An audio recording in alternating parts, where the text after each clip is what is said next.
Welcome back to another unconformed match preview. Today we're going to be previewing Liverpool versus Southampton for tomorrow's game in the FA Cup. Could this be trophy number 2 loading for Liverpool this season?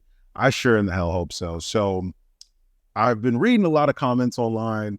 People are excited. They're fired up about our EFL Cup win. But then I feel like there's still some doubt amongst the Liverpool supporters about whether we can actually do this and go all the way and get all 4 trophies. Some are saying this is probably going to be the only one that we get. It's good. For me, I feel like looking at these performances, I feel like that's really hard to even believe, right? What we did, what the youngsters did with the team that we had and the players that we had available was nothing short of a miracle, right? I believe it was 6 youth players that we ended up playing in a cup final against $1 billion Chelsea side who are essentially at full strength, is nothing short of amazing. And given the fact that we did that with the team that we have, with the youngsters that we had on the side, imagine what our team will look like when all of our senior players get back healthy, right? We have almost a starting 11 of injured players out right now. And a lot of them, the majority of those players are going to be match fit within the next week or two. So for me, I'm like, this is just the beginning. I feel like the rest of the league is doomed, really. When players like Salah and Nunez and Szoboszlai and Trent, all these guys start coming back into the Liverpool team, we're only going to strengthen. We're only going to get better. And I think maybe this whole injury spell thing has been a little bit of a blessing in disguise for our team, that we've been able to unearth some absolute gems, right? If Joel Matip never got injured, we never would have been able to see what Kwanzaa is all about. If Trent never got injured, we never would have seen what Bradley could potentially become. And I think out of all of those academy students, I think Bradley has the highest ceiling, and he probably, if he continues to grow at the pace that he's growing and playing at the way that he's playing, he probably could become a world-class player one day, and maybe the best right back in the world one day. I rate him that high. I think he's that good. Even with the injuries to our midfield and Endo being out in the Asia games and things like that, has allowed McConnell and Clark to step into that midfield and get a shot and get a chance to prove their worth here at Liverpool. I think a lot of these injuries are going to end up being blessings for us. And it's going to save us a lot of money in the transfer market, really.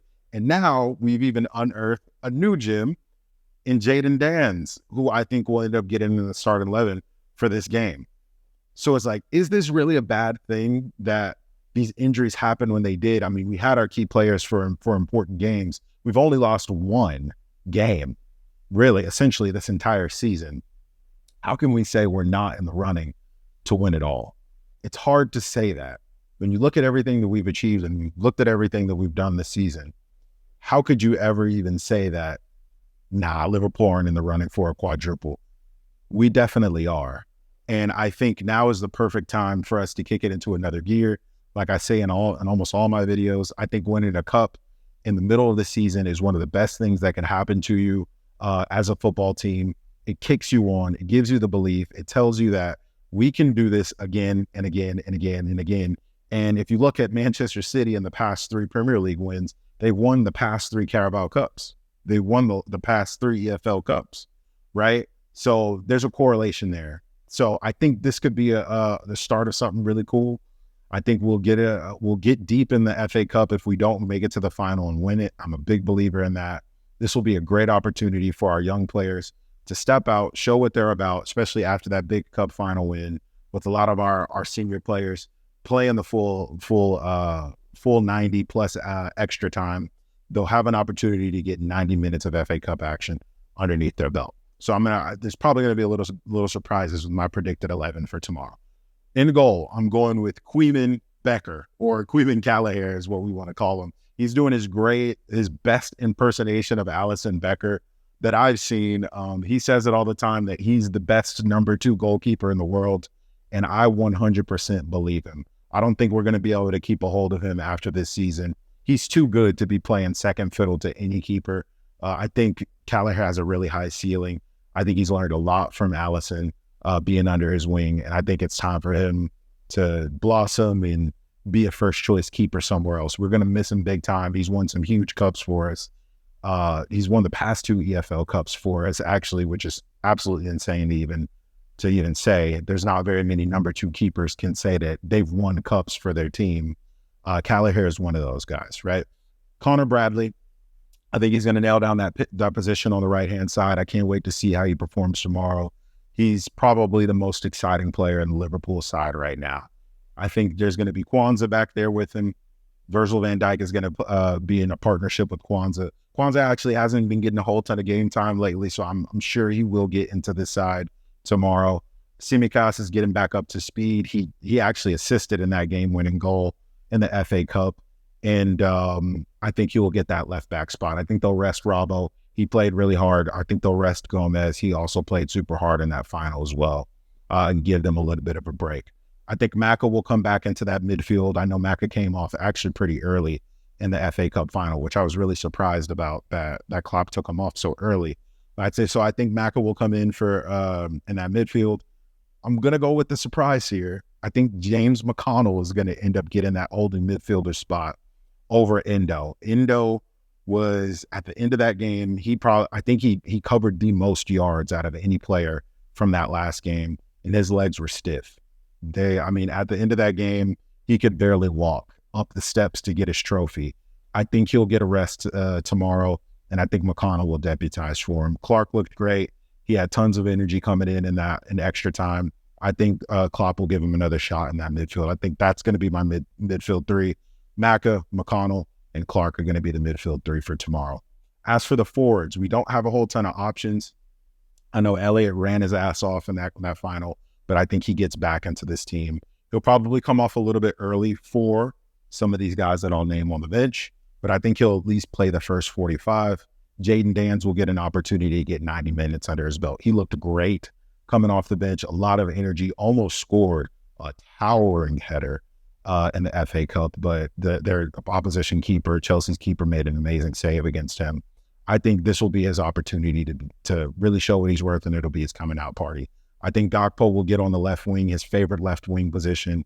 Hopefully he does his thing and shows his worth and puts a little seed of doubt in the Klopp's head next time he tries to play him in the middle. But that's my starting 11. That's who I think is going to end up making it. Coming off the bench, I think we're going to have Salah, Nunez, and Szoboszlai. I think those 3 are going to at least get 45 minutes in the second half to get back up to speed. Szoboszlai, apparently it came out that he was literally cussing out and fighting the fitness staff because he wanted to be a part of that FA Cup final, but they wouldn't let him. Nunez looks healthy. If you see any of those celebration pictures or the celebration videos with him, he's literally running down the steps, knocking other injured players over, acting like a madman. I think he's ready to play, but I think the fitness team are just being a little bit more cautious this time around, just letting guys come back after injury too soon. So I think they probably on minutes restriction. Same thing with Mohamed Salah. I think he came back a little bit too soon, even though he scored that goal and made that phenomenal assist when he came back. I think the injury staff are just trying to, I guess for lack of a better word, save a little face and be a little bit more careful with some of our star players. But I think that's what our starting 11 will be, those big 3 names coming off the bench. My scoreline prediction is going to be 3-1 Liverpool. Southampton is not in a great run of form right now. I think they've lost 4 of their last 6 games. But you have to keep in mind, they're still in a fight to gain promotion. They're in 4th place in the championship, which is one of the most demanding leagues in the entire world. They play the most games out of anybody. So we cannot discount them. But what's next? We can't doubt now, right? Now is the time where we believe more than ever because we've proved that we can do it. So as Liverpool supporters, we have to support even more now that we have a cup, and we have to have even more belief that we can get the rest of these trophies and complete a quadruple before Klopp leaves us and retires, right? So hopefully he does retire and doesn't go coach anybody else. But let me know what your guys' predictions are. Is there anybody that I should be looking out for? Maybe somebody else will get a debut that you guys know. Let me know in the comments. What do you guys think? What's next? Is the FA Cup ours? Is the Premier League ours? You let me know. We'll see you next time, guys. Peace.